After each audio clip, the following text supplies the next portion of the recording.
Hello everyone, this is EGWwrites, the author and creator and voice of Lady Eilean. This audiobook video is a companion piece to the novel Lady Eilean, which is available to read for free at wattpad.com.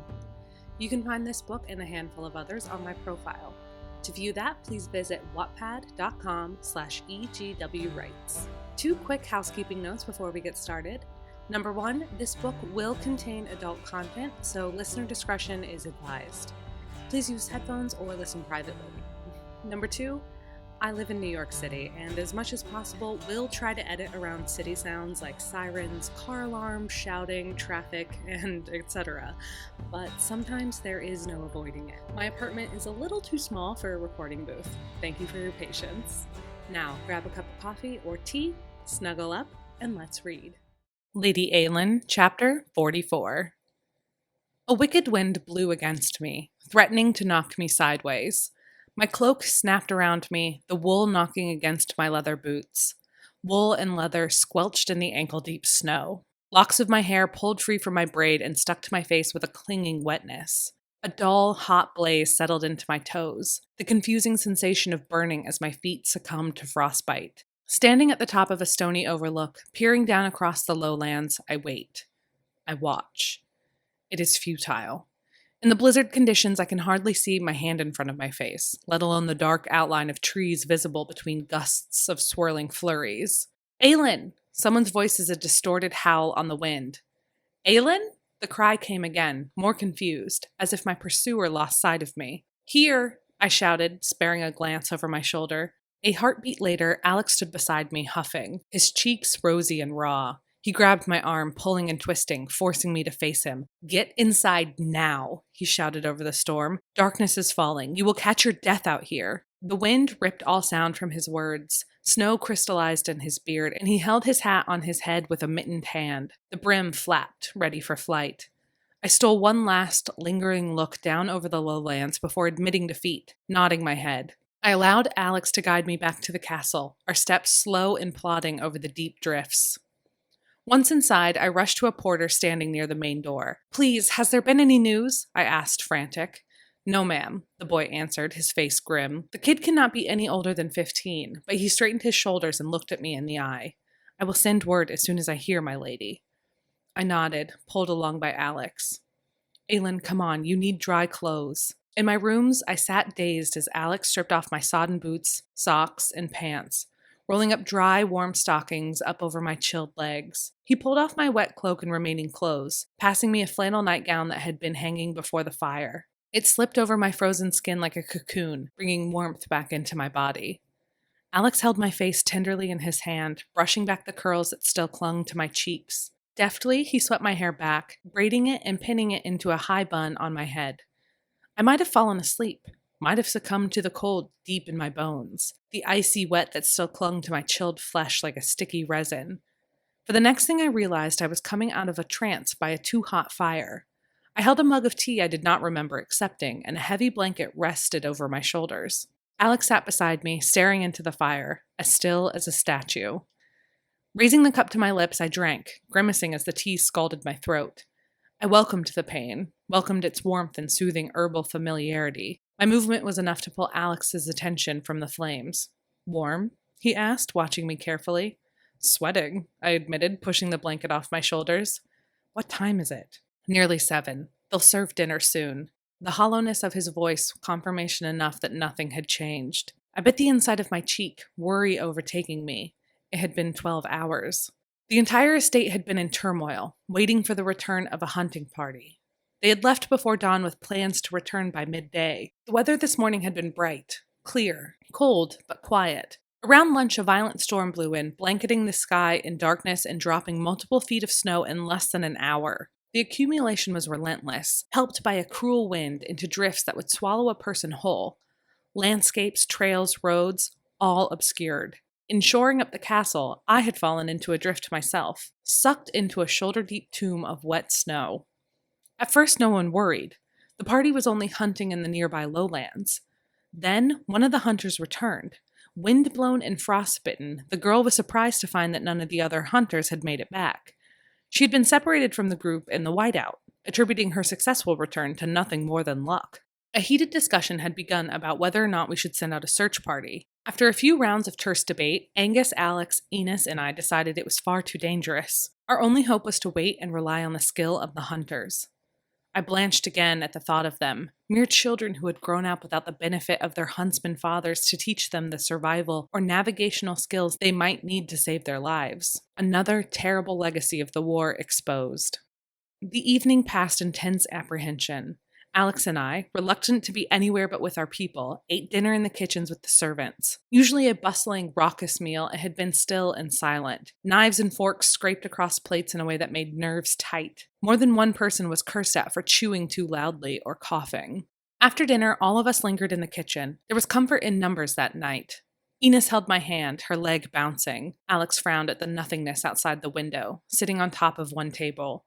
His knee pressed into my shoulder, anchoring me. Eventually, the servants left to sleep. Angus went to check the guard towers for the 20th time that night. The only bright spot in this day is that the mail came before the storm, Enos whispered. My father's henchman died at sea. Their boat capsized. She tittered, a brittle, nervous laugh. I marveled at her, shaking my head. A scrape of a laugh rasped out of me. With a frosty smile, she squeezed my hand and made her excuses to leave.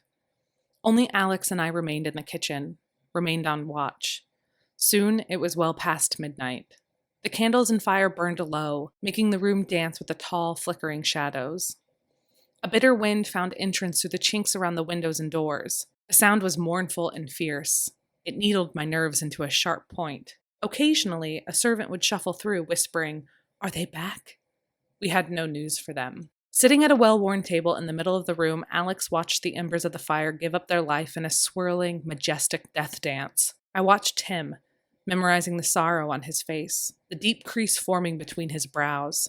I reached for him, laid my hand atop his. It was dry and hot under my own clammy skin. It's possible they made a shelter. They're just waiting it out. Hunters are smart. They understand the elements. I repeated the sentiments that had been intoned all day, a lulling rationalization that was half comfort, half persuasion, a repetitive and desperate prayer. Alex jumped at my voice and turned to look at me, blinking a few times as if he had forgotten my presence. You're right, he said, forcing a smile. His eyes were clouded and distant, unseeing. I tried to smile, but I couldn't force my face into the correct shape. I never realized how much I could care, I whispered, to him, to myself, to the empty room. It didn't matter who heard.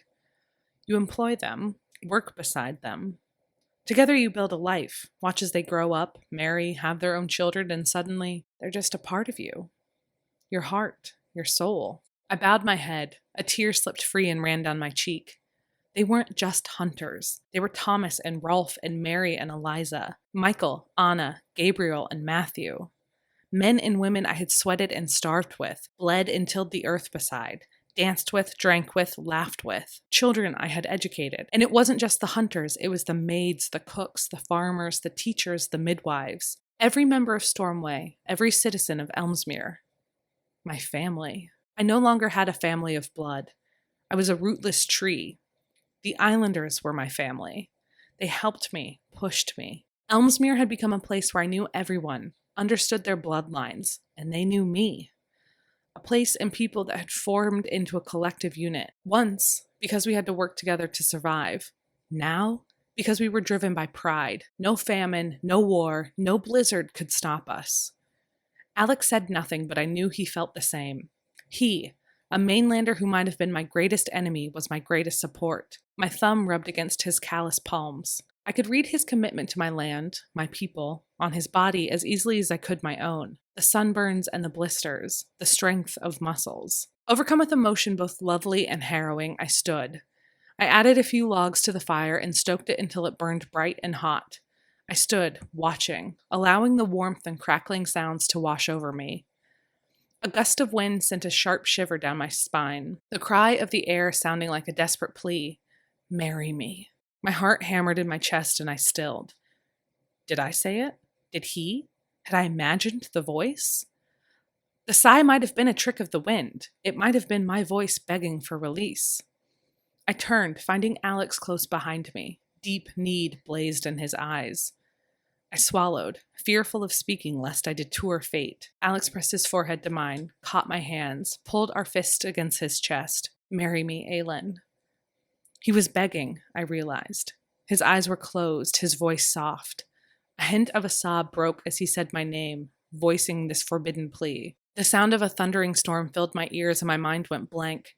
My eyes widened in surprise and I wanted to laugh with delight. I almost whooped for joy. My heart leapt into my throat and tears sprang into my eyes. Alex closed the final distance between us, his lips pressing against my own. A question. An invitation.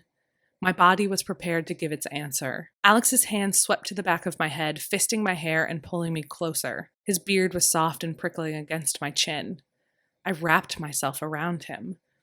It was a kiss unlike any of the others we had shared. This was no kiss of impatient passion or of frustrated stolen moments, not a kiss of comfort or friendship or support or surprise. There was no forgiveness in it, no teasing, nothing withheld. This embrace, this moment, sang with permanence. Absolution. It spoke of the future, of destiny, of truth. His mouth traveled along my jaw and he nuzzled into the bend of my neck, his lips tickling the alert skin where my collar gave way to my shoulder. My body roared with desire. We clung to each other, a writhing mess of limbs and panting. The weight of his body was like an anchor, holding me in place, prohibiting me from destruction. Slowly, luxuriously, I slipped my fingers through his brilliant, shimmering curls, down his arms, up under his shirt, up the planes of his back. The slam of a window shutter being blown open broke the spell of the moment and we jumped apart. Startled, self-conscious, and far too aware of the momental shift that had just occurred. I had not given an answer. He had not renewed his suit. But we were changed. I went to the window, the icy wind blowing the heat off my body, cooling my cheeks. I closed the shutter, double-checking the latch was secure. When I turned, the length of the room stood between Alex and I. Perhaps for the first time in my life, I couldn't decipher his expression. Before the bubble of regret and loathing forming in my throat could give way to words, he shook his head. "Why?" Alex asked, barely a whisper, barely a word. "You know why." The invisible shadow of darkness between us fell again, killing the happiness we might have. Alex took a step toward me. "I'll give it up. All of it. The fist, my title. I already have, in a way. I haven't been Lord Leslie in a long time." A new heaviness settled over me, strangled me. I couldn't ask him to do that. I wasn't worthy of that. "Let me be your subordinate, your consort. Let me be anything so long as I am yours." The tears in Alex's eyes glittered in the firelight. I swallowed, forcing back the panic that made me tremble as it sunk its claws into my hopes and dreams, as it consumed the vision of what my life could be that sprang to life before my eyes. "I couldn't live with myself if I asked you to do that," I said, my voice scratchy. "I'm not asking. I'm offering." My breath came fast and ragged. I felt caged, cornered. The kitchen was enormous and Alex still stood several feet away, but I felt boxed in. The air pushed against me, squishing me into nothing. A demanding sensation would not let me accept this gift, this blessing, this joy. My very blood seemed to scream that I was wrong, wrong, wrong, that I was not deserving. My heart raced, my vision darkened. I thought my chest would explode. My fingers and toes tingled with a million pinpricks. I was useless and stupid and ugly and nothing. The thoughts raced and raced. Alex was good and kind and lovely and brilliant. The only thing I was good for was for shunting to the side, forgotten, left behind, abandoned. "You'll leave? Everyone leaves," I cried, my voice scared and childlike. The words punched out of me with a force that bowed me over. I hugged myself and sobbed. "Everyone leaves me." That thread of pain, that festering, horrible wound that lived in my chest and my mind like a dark abyss had surfaced, now of all moments. I understood it at last, and it was hideous. The edges of my vision were fuzzy. It felt like the room was spinning, but when I looked at my hand to see how fast it twirled, it was flat, steady. Aching sobs contracted my lungs, made my ribs bend and collapse. Alex, devastation raging across his face, strode toward me, arms out, ready to hold me together. I threw out a hand, halting him. The blackness inside me became all-consuming. The rotten canker that had always lingered between us, the original sin, that dreaded nothingness. "You left before," I accused, shredding my soul with each word. I grabbed at my chest, my heart fluttering. It was hard to breathe, to think, to look at him. "Everyone leaves me," I panted, my vision collapsing to a pinprick. The light was hazy and cloudy in the room. and I will not lose you, not again. It was a reverse of his argument months ago. A backward part of my mind hissed at me, told me I was being illogical, stupid even. I ignored it. Nothing made sense except that I was falling, spinning, sweating, falling more, shattering into pieces. With a last gasp, my body desperate for air, I slammed to my knees. I collapsed forward. The shock of stone bit into my cheek and shoulder as the world went black. Thank you so much for listening today. I hope you enjoyed the story. Subscribe to this channel and click the notification bell to be alerted when new chapters are updated. You can also follow me on Wattpad or Twitter at EGWwrites, where I will also share updates. As always, thank you for being a part of Eilean's journey. We are very glad that you're here. Until next time.